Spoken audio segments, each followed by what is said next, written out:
All right, this is that part two that I was telling y'all about. I've had a lot of stuff go on. I couldn't get to it. But anyways, things we're going to use today are going to be painter's tape. This is a Sanders block for drywall. Some sandpaper, preferably 120 grit, but I've got wet sandpaper. And a pencil. And then I got two different types of pliers here. It doesn't make a difference which ones. Anyways, I've already took a bunch of the strings off and got it set up. And one of the things you want to do now, right here on this bridge, is you want to take your pencil and just mark it right along here. And we'll get into the reasons why in just a second. Let me go ahead and pull these here out really quick. Sometimes they come out easy. Sometimes they come out hard. I do got a kit for doing this. I just didn't grab the kit because I thought it would be nice if I just used whatever I had laying around like most people are going to be doing. And I bundled all of my strings up together because I don't cut my strings off. I actually save my strings because I do CBGs, cigar box guitars, and I use my old strings on that. All right, anyways, I'm not going to take them all out. Now, one of the things that I did do is I took a, get out of there, I took a tape measure and I measured down at the 12th fret right here. I measured the distance down right there. Now, what I'm going to do is whenever I get this out, I'm going to measure up that same distance and I'm going to sand the bottom down. I do not want it to go lower than that number right there because then I'll get fret buzz and I'll have to lift this back up. So that way I got a general overview of what I'm going to need. Now, remember how I told you to mark these? Let me get my pencil. See, there's a groove in these right here. See that groove? I hope that's right. I can't really see, the camera's angled down. Anyways, what you do is you mark a line across this way and across this way. Going with that groove. See that? It goes with that groove. So that when you put this here back down in there, you can see if those are straight. If they're turned like that, then you know where string buzz is coming from. Because a lot of people get string buzz from right here. So you put that down. And if you mark it with pencil, you can just wipe it right back off when you're done. That's why I mark it with pencil. But anyways, you want to mark each one of them right there. So that's a good little tip. Okay, now, I've got everything done. The way that I'm going to sand this, let me get this out really quick. It should just pop right out. There we go. Now you can see my line on there, right there. See, here up is the distance, which ain't very much at all. Actually, this in here probably needs to be replaced, but I ain't going to replace it because I don't care. This is just an old guitar that I'm going to fix up for a kid here in the neighborhood. So, anyways, hopefully, all right, hopefully I can get this here sanded down. So now what I do is I start out my sanding block and then I hold it and then I just rub it. Don't do it on your guitar like this. I'm just doing it here so that you can see. And I'm sanding that edge down, nice and simple, you see. Now, if that don't sand good enough, you can use sandpaper and just get in there and sand it. And you'll see it'll start turning white because it sands it down, see? Now, I'm going to continue to do this while I'm talking. So, anyways, after I do this right here, I'm going to clean the frets. And notice I left one string on. And I did that on purpose so that way I can judge my distance here. You want to keep this thing flat. Now you can get yourself a straight edge and hold this on there to make sure that you're sanding nice and flat. I've done hundreds of them, so I don't really need a straight edge or nothing because I sort of know how they go right off the bat.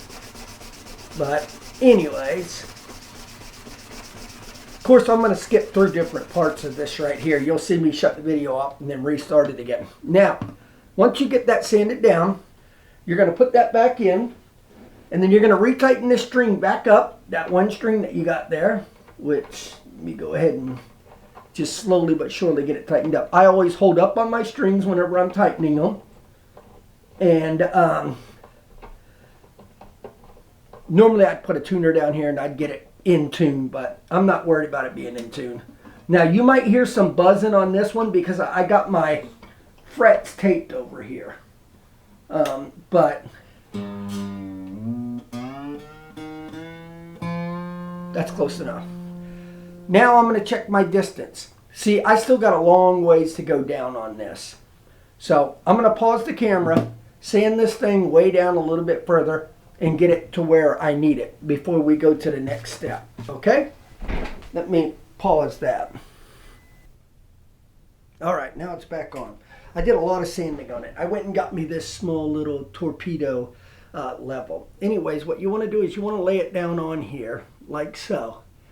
And you want to hold it up to the light like this and see if there's any light along this here, meaning you didn't sand it right. This one should actually be replaced. I just didn't replace it because I don't have one here and I don't want to wait any longer. I want to get this guitar done. Now, after you do that, you're going to put it back on. Tighten your string back up within reason. It doesn't have to be exactly right. I also got a yardstick and I'll show you what for in just a second. Now I'm going to take a look at my distance right here. Now I tape measured it before, but I'm just going to use this yardstick because it's got millimeters on it, and then I'm right close to where I want to be. Now if you have a yardstick like this, a big long one, you can go from the top nut, which is this right here, all the way down to the bridge, like this right here. And you can pretty much see what your string height is going to be by looking at it. You can see your string height. It's actually going to be a little bit lower because the strings pop down into a groove. That just gives you a semi gauge that you can go by. Okay, so now let's move this guitar over. This, I should have the proper stand over here. I just didn't feel like pulling it out and setting it up and everything else. Now, if you noticed, I taped in between my frets because this one fret, if you remember in my other video, this one here was the one giving me the whining. I'm just going to take this wet sandpaper, get a little bit by licking on it, and then I'm just going to lightly sand it.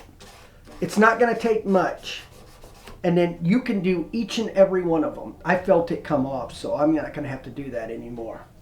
So anyways, then once you do that, you're going to pull this off. Now it's time to prep your guitar, clean your guitar, and clean all the frets, clean up everything nice and neat, and get it ready. And then you're going to check all your tuners up here and make sure your tuning pegs is tight right here. Every single one of them. These are all loose. I need to tighten every one of them up. You want to check your screws in the back because you'll have vibration noises. You want to check the screws right here because you'll have vibration noises right there. So check all these screws, check those there screws, and then of course tighten every one of these here up.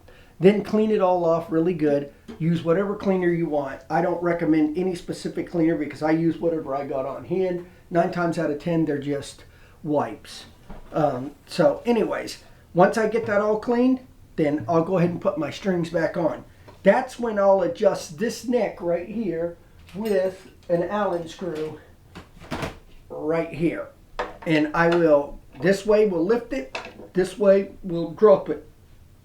I'll fine tune it doing that right there. So let me go ahead and clean this up, and then I'll come back and restart the video from there. I don't have a really good setup in here right now.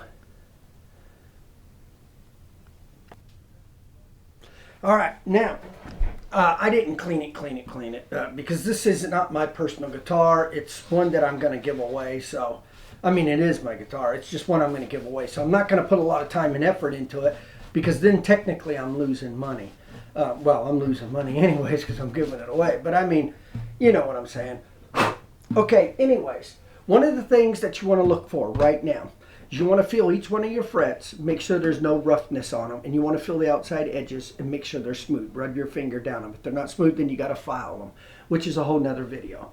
But anyways, right here in these holes where your strings go, you want to look and see how far this bridge is pulled in from over tightening the strings or just wear and tear use or using strings for a long time and stretching them out really good. There's a lot of things that can create problems right here, you know, some of what I just mentioned. But anyways, if you have a problem right here, you can get super glue, and you can get sawdust or baking soda, and you can put it there and put a dab of super glue on it and let it dry, and then you can wipe it down and sand it. There's a lot of things you can do. This one is going to ring a little bit right here and right here, but it's not going to be enough to worry about it. To combat the noise and to save myself a lot of wear and tear and hassle, all I'm going to do, and I'll show you, is I'm going to take a little piece of napkin. Whenever I run my string down in there, I'm going to run this little piece of napkin right down here, and then I'll bust this off, and then I'll take clear, I mean not clear, but stain, and I'll go across it, and you won't even see it, and nobody will even know it's there other than me. It's just a real quick, you know, cheap hack to save yourself. You can twist it up like I just did in my fingers and set it down in there like that right there where that groove is. Oops, there we go. And then once I put my pin in there with my string, it'll pull it over to where it needs to be. And I'll have one for sure, maybe two that I'll do that with. And you'll see what I'm talking about whenever I'm done. So anyways, I'm going to pause this, and I'm going to, let me see what strings came in from Amazon. These are Ernie Ball light strings. I think I got medium too. I should have medium, yeah, because I want the medium on here. Light on this guitar, it's not a big bodied guitar, so it won't really sound good. A Dreadnought would work. These are medium lights. They were $6.99, cheap. I bought them off of Amazon. Actually, I didn't buy them off Amazon. I went to the music store in Leesburg and got them. But anyways, they're normally between $3 and $15, depending on where you get them at. So I'm going to go ahead and string this up, and then my personal preference is I'm going to loop it through the hole and then back loop it through the hole a second time and pull it tight. And then I'm going to hold up on the strings while I'm winding it until I get them down to a decent level. I'm not going to video all that because my memory card's almost full on this right here, and I don't want a real long video, and I don't know how to make the video shorter, so I just pause it in between. Okay, I'll be right back. All right, I've got most of my strings on. I'm down to my last string. I just wanted to show you a couple of things here. All right, take my string out.